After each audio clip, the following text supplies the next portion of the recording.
Greetings. My name is Valentine Fontamangwabo, and I'm a member of the steering committee of the Coalition for Dialogue and Negotiations. As you know, the Coalition for Dialogue and Negotiation conducted a survey of Southern Cameroonians from October 16 to the 24th. First, I want to thank everybody who took time out to complete this survey. There was a massive turnout with over 3,749 people who took the survey. And this includes a wide section of our people at home and abroad, including our refugees. We took extensive efforts to secure the survey and reject respondents who were identified not to be Southern Cameroonians. We're also pleased to have had independent statisticians who analyzed the results on our behalf. Next, it is my pleasure to introduce our next two speakers who will present the results of this survey, and that is Alan Lucas and Mauro Iannacci from Foremost in the United Kingdom. Foremost is the UK's largest credit risk consultancy and one of the most dynamic and successful risk consulting firms globally. They are experts in all areas of credit risk, analytics, and regulation in the financial services sector. Alan Lucas is Head of Research and Innovation at Foremost. He's one of the leading credit risk analysts in the United Kingdom with over 25 years experience in credit risk management. He has worked with some of the top financial institutions in the UK, including Barclaycard, Equifax, and KPMG. Mauro Iannacci is an actuarial consultant at Foremost. He has over 5 years experience as an actuary in the United Kingdom. Before Foremost, he was an actuarial modeler at Pacific Life Re in London and a life actuarial analyst at Willis Towers Watson in Milan. Mauro holds a PhD in statistics from the University of Milano Bicocca in Italy. Ladies and gentlemen, let's give a warm welcome to Alan and Mauro from Foremost.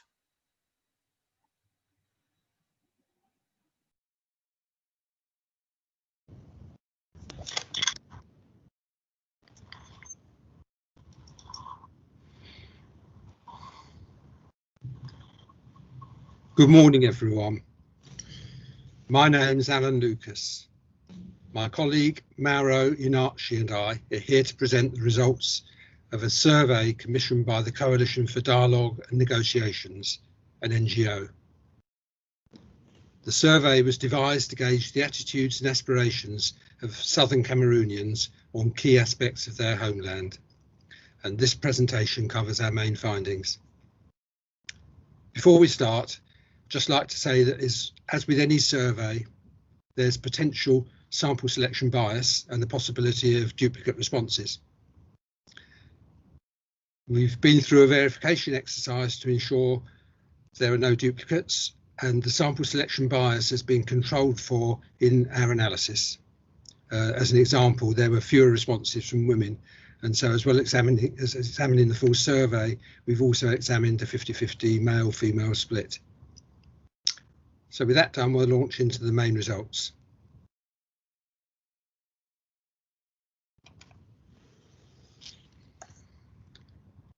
The first point is the survey is large. There were 3,749 respondents, and this is probably the largest number of Southern Cameroonians surveyed to date. The majority were from the Cameroon, almost 40%, and the results suggest a strong preference for greater autonomy.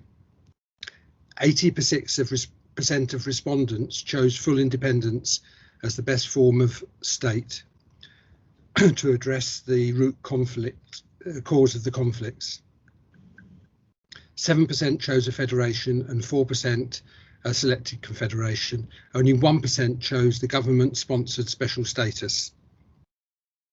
And most respondents prefer a UN-backed body as a best mediator of conflict, 80% of them. 9% prefer Swiss-backed negotiations, and only 1% think the government of Cameroon is a good mediator. The obvious point here is they're looking for some sort of independence. A large majority, 87%, prefer an independent judiciary system based on common law, and another 10% chose common law system controlled by central government. So together, 97% common law is seen as being extremely important.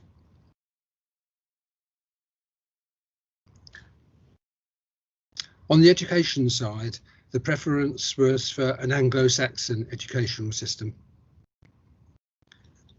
As well as that, many Southern Cameroonians wanted to see a newly developed educational system. There were 38% voted for that, something specific for the situation. And most Southern Cameroonians would like to see their elderly statesmen and women play a more active advisory role. As well as that, they prefer their traditional leaders to serve as custodians of culture and traditions only. As a sizable minority are happy for their chiefs to play a more active role in local admin, so long as they're exempted from political parties. 95% of the Southern Cameroonians rejected the CFA as their currency, while 96% don't recommend the gendarmes as security officers, and 80% of those preferred locally versus centrally controlled police forces. So these trends are steady across all the variables we've examined, in particular gender, age groups and level of education. There are no major differences after adjusting for the gender imbalance, for example, and the same with the others. A deeper statistical analysis showed that the form of state was highly correlated with citizens' preferences for their ideal system of law, economy, education and security. And in fact, those who prefer an independent judiciary system or reject the franc CFA, or prefer an Anglo-Saxon educational system, or reject the gendarmes, they all tend to prefer independence. So they're the main findings. We'll look a bit further now. Most respondents were from the Cameroon, living in the Cameroon, that is, and the second largest set of respondents were those from the USA. I think it was noted that there was a survey done, I believe, in 2019 by Cardinal Christian Toomey, which had 1,000 respondents. Here at 3,749, we've got sufficient to do some deeper analysis and to get some results which are quite compelling.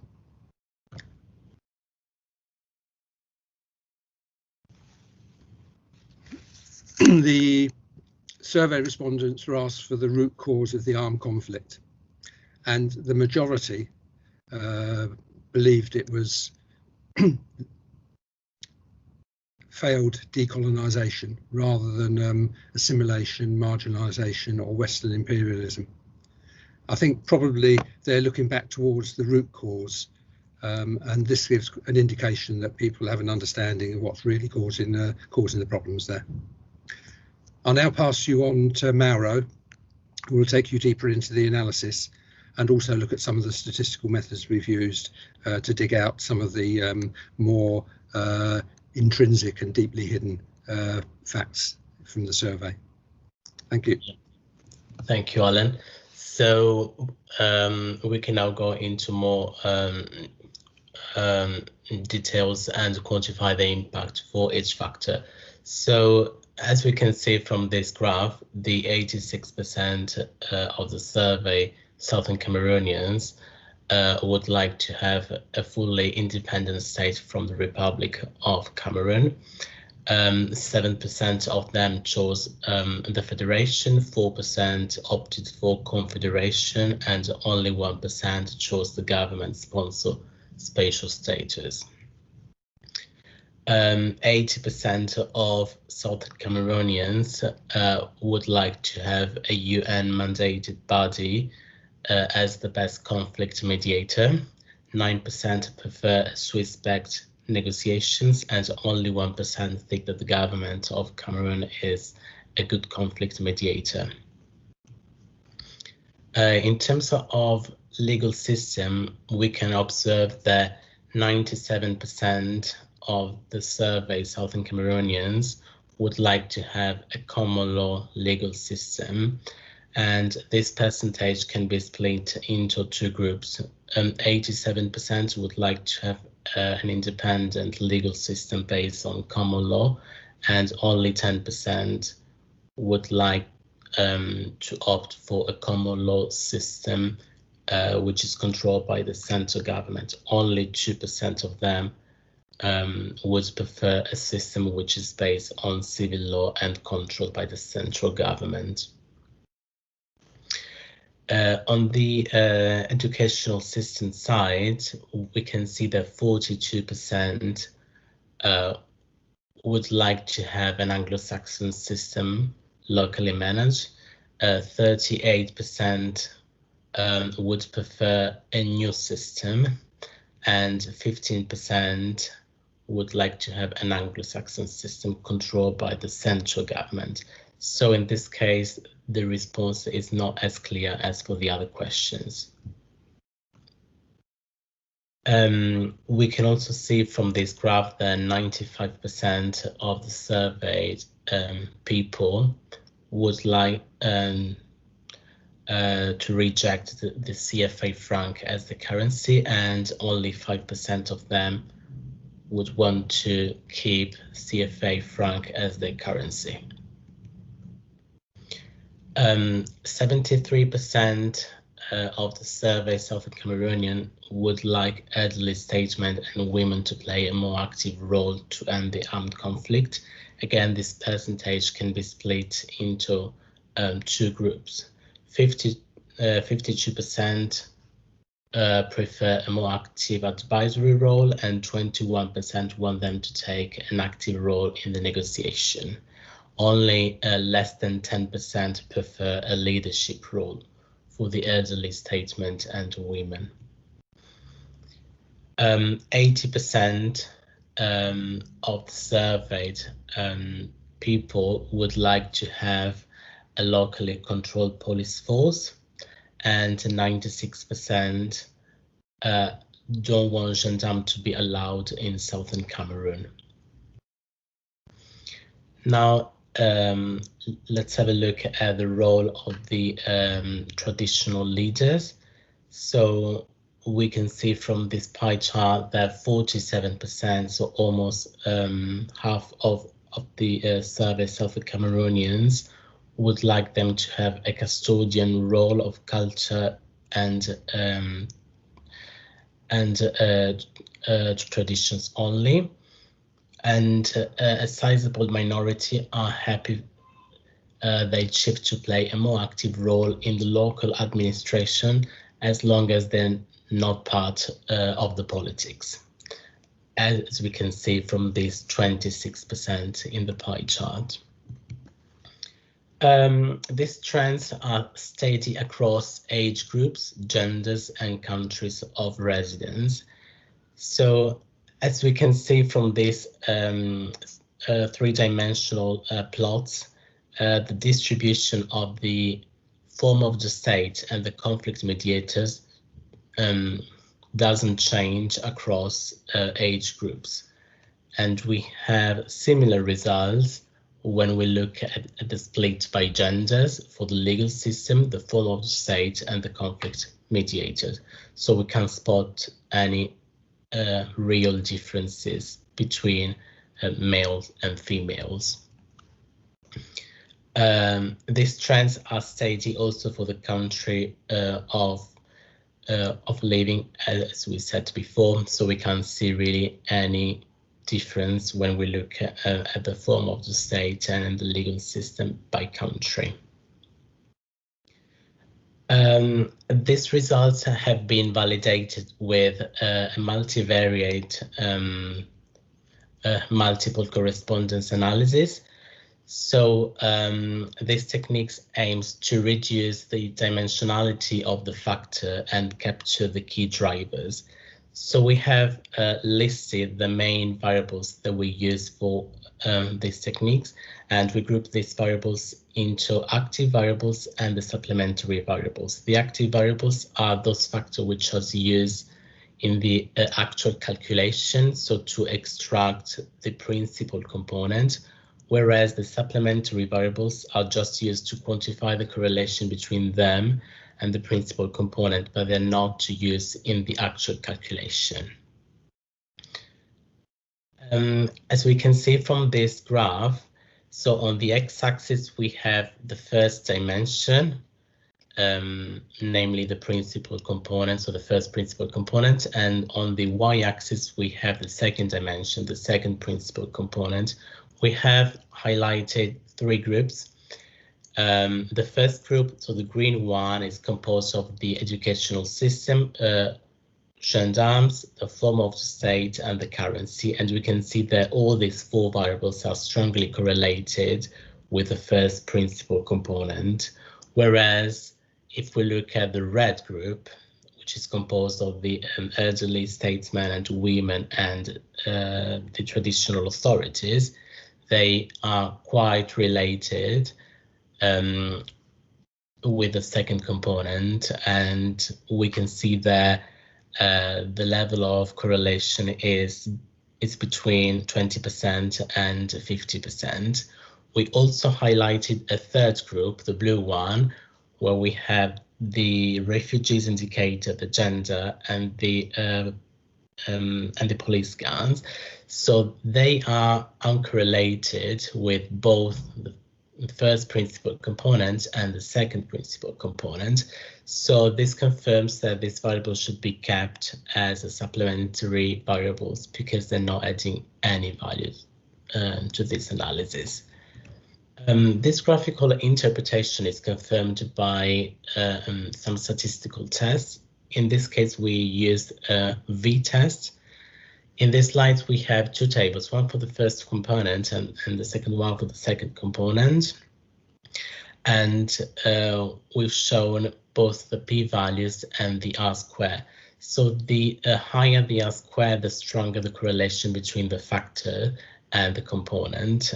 As we can see from the first table, the first principal component is strongly correlated with the form of the state, the currency, gendarmes, the educational system, and the legal system. This means that the first component is capturing the organizational preferences, whereas the second component is capturing the role of the key players.